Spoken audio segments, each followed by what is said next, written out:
energy fun, but you still want to be in bed before 9 o'clock? There are special early dance nights that are being held right here in Seattle that offer just that.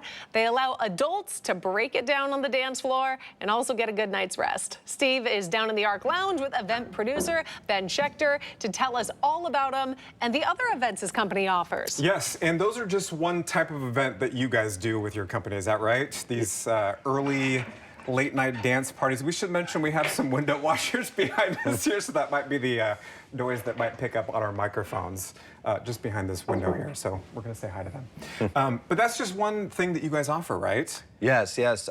You know, Bangers Before Bed was kind of really geared towards targeting the people who might have young kids, might miss going out, but want to be home and in bed by 10 p.m. Yeah. It could also be geared to, like, my friend works for the Washington State Ferries and he has to be up early in the morning. This is geared to them, geared to the service workers, the Uber drivers, whoever needs to start their day early. But I also have a different party called Grapevine Groove, which is a 60s, 70s, 80s soul, funk, and R&B Motown-inspired night. Oh my gosh, and fun. that really has. We just had it for the first time in Seattle at Nectar Lounge, and the crowd, I would say, was primarily 50 and older, and they were doing the limbo, and they were dancing, and there were dance pits, and it was a great time. Just having a good time. We were talking during the commercial break about kind of your backstory. You're a local guy. You grew up here, and I know moved away for quite some time.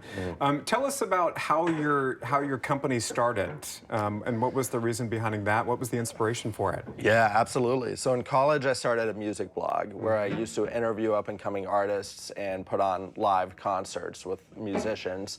And after the pandemic kind of let up a bit, I felt like people were so cooped up inside and really needed an opportunity to, like, just let out and sing and dance. So at the time, Sour by Olivia Rodrigo had dropped, and I was bumping it in my car all the time. I was driving around Los Angeles just screaming, "Good for you."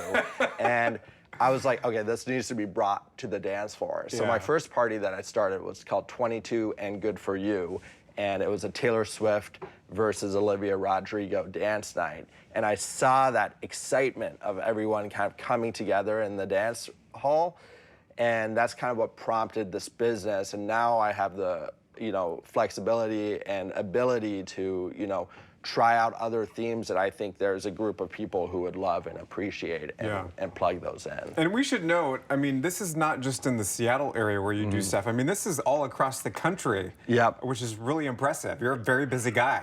Very busy, very busy. We have a lot of great venue partners and DJ partners all over the country. We just announced our first show in Mexico City. Wow, and cool. We also are expanding to the UK. We have Manchester and Liverpool on the books. So really, really expanding. In the Northwest, we do Bellingham, Spokane, Tacoma, Seattle, Portland.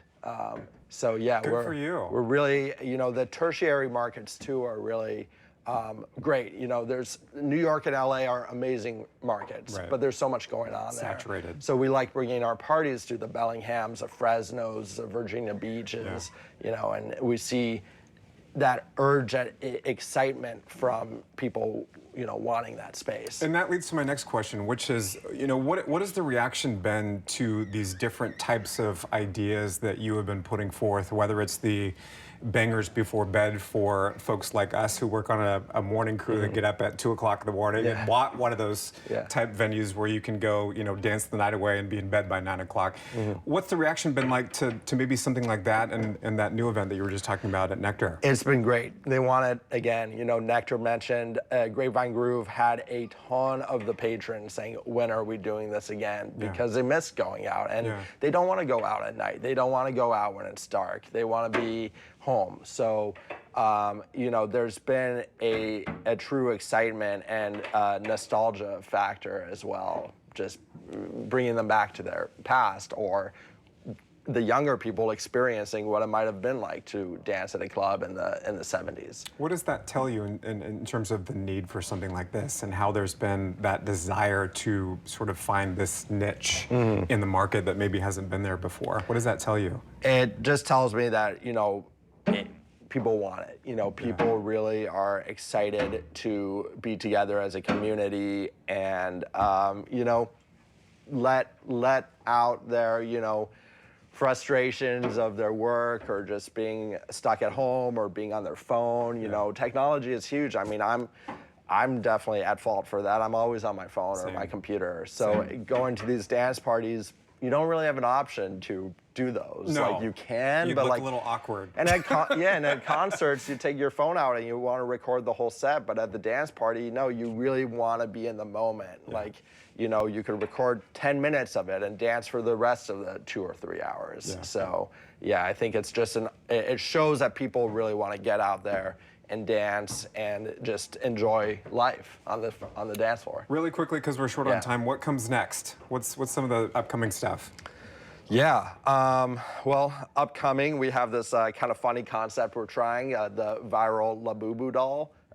We are doing a Labubu party and bringing that around the country. So, you know, most of our parties, I would say, are pretty serious. They're pretty serious, you know, themes and concepts. But this one, just, you know, go out and have fun. Our tagline for that is like fluffy on the outside, feral on the floor. Oh God, so, I love it. you know, that's one of them. But outside of that, you could go to our website to see kind of all the other nights coming up. You know, we have Sabrina Carpenter has a forthcoming record that we're all really excited for, and we're having some release parties around that record to celebrate it. Amazing. And more bangers before bed and more Grapevine Grooves. I'm going to be watching the calendar for that. Absolutely. Ben, congratulations on your success. Thank you for rolling with the punches with the window washers behind us there. Hopefully that wasn't too much of a distraction. But these bangers before bed, it just sort of sounds like right up our alley, Kelly, with how early we have to get up in the morning to come to work. It definitely does. I almost want to open up the blinds and wave hi to our window washer friends. Down the bed in a little bit. Ah, dang. But we'll wave before we come back up. There you go. There you go. All right. Thank you both.